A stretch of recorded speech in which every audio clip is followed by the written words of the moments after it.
It's late at night in Madrid, 1990. A group of teenagers are gathered in a dimly lit classroom of a Catholic school. They huddle close together, whispering nervously. As one of them pulls out a crude Ouija board, drawn by hand, nothing more than letters on a sheet of paper, and a small glass to serve as a planchette. 16-year-old Estefanía Gutiérrez Lázaro leans forward, her long, dark hair falling across her face, her hand trembling slightly as she places her fingers on the glass. The group begins their chant. Slowly, the glass begins to move. Letters are spelled out. The girls laugh, nervous but thrilled. But then the door bursts open. A nun storms in, furious at the sight before her. She snatches up the board, ripping it in half. The glass shatters to the ground. And that's when it happens. The witnesses would later swear they saw a strange smoke like mist rise from the ripped-up paperboard. It curled, floated upward, and then, almost deliberately, drifted straight into Estefania's mouth and nose. She convulsed, choking. Her eyes rolled back. Her body shook as though something was inside her. Her friends screamed. The nun clutched her rosary. And from that moment on, nothing in Estefania's life or her family's would ever be the same. This isn't just another ghost story. This is the Vallecas Case, one of Europe's most terrifying and credible hauntings. After the incident, Estefanía began to change. Her parents noticed it first. At dinner, she would stare off into nothing, her fork frozen halfway to her lips. When they asked if she was all right, she would blink rapidly, like waking from a dream, and whisper, "They're calling me." At night, her siblings heard her talking to people who weren't there, sometimes laughing, sometimes screaming in terror. Soon came the seizures. Doctors thought it was epilepsy, but medication did nothing. Concepcion, her mother, described one night when she walked into her daughter's room and found Estefanía sitting upright in bed, rigid, her mouth wide open in a silent scream. Her hands clawed at the sheets, her eyes rolled back. Other times, she would break into sudden fits of rage, clawing at the air, hissing like an animal. She told her family about shadowy figures that followed her, tall, faceless shapes that lingered at the corners of her room. At school, she told friends she could hear whispers that no one else could hear, calling her name over and over. Doctors, psychiatrists, priests, none of them had an answer. And then, one hot August night in 1991, Estefanía collapsed. Her body seized violently. She gasped for air, clawing at her throat, then went still. Her parents rushed her to the hospital, but it was too late. 17 years old, healthy, and suddenly gone. The official death certificate read, "Sudden and unexplained death due to convulsions." But her family knew better. Something had taken her. The family lived in a modest flat on Calle Luis Marin, in the working-class Vallecas district of Madrid. It should have been a place of comfort, a place to grieve. But after Estefanía's death, the apartment became a prison of fear. At first it was subtle, a strange chill in her old bedroom, the sound of muffled crying in the hall at night. Then came the whispers. "Mama," Concepcion swore. She heard her daughter's voice calling softly from the darkness. The other children woke up screaming, saying they saw Estefanía's figure at the foot of their beds, her face pale and twisted. The crucifixes on the walls began to turn upside down. A photo of Estefanía on the shelf mysteriously burned, her face blackened and blistered, though the glass covering it was untouched. At times, Concepcion would wake to feel a crushing weight on her chest, as though someone was sitting on her. She clawed at her throat, gasping for air, but nothing was there. The children were scratched in their sleep, plates shattered on their own.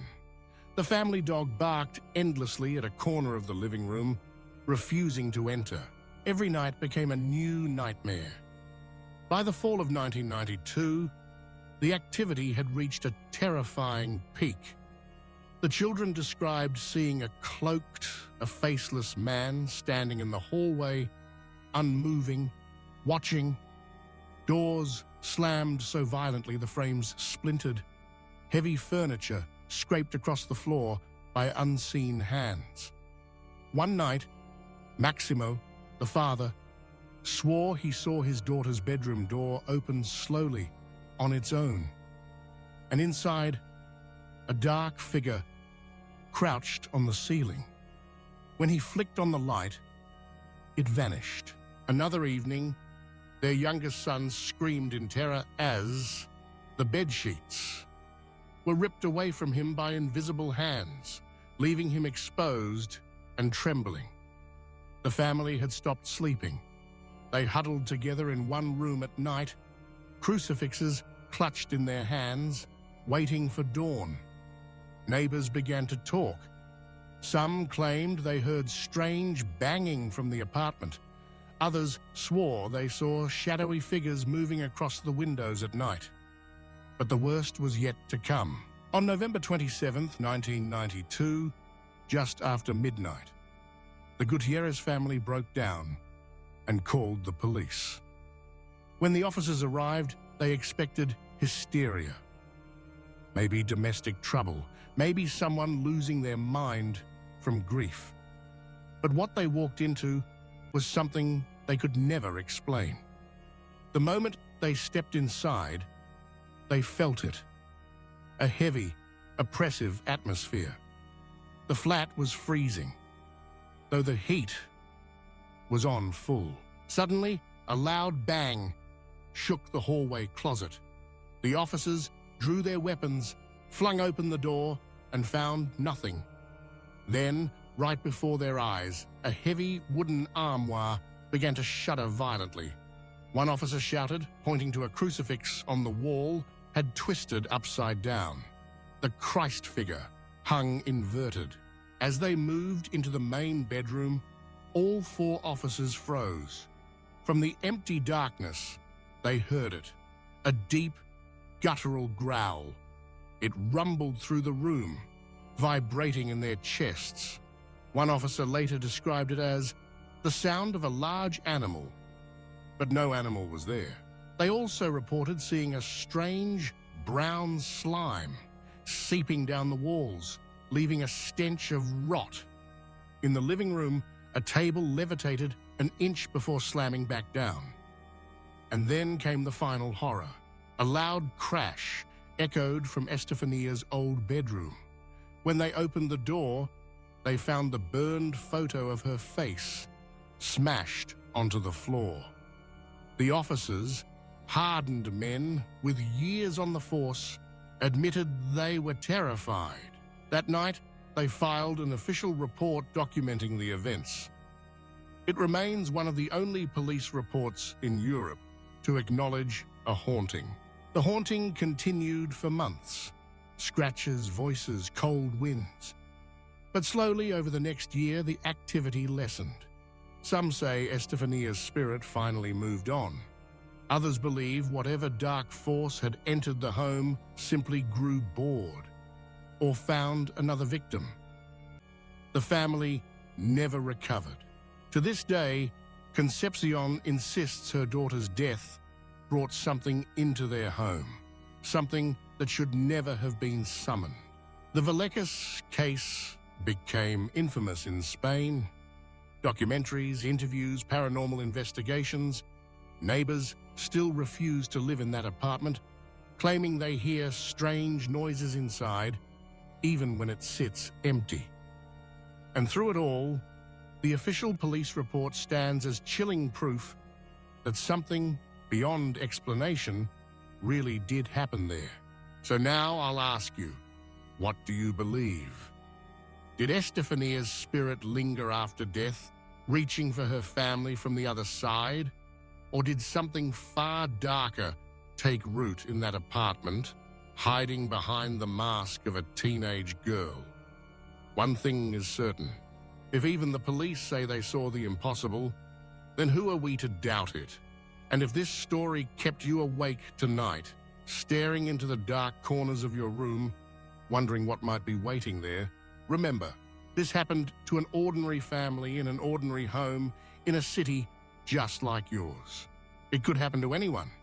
It could happen to you. Sleep well, and if you want more true stories that will haunt you long after the video ends, make sure to like, share, and subscribe, because here on Truth is Terror, the nightmare never ends.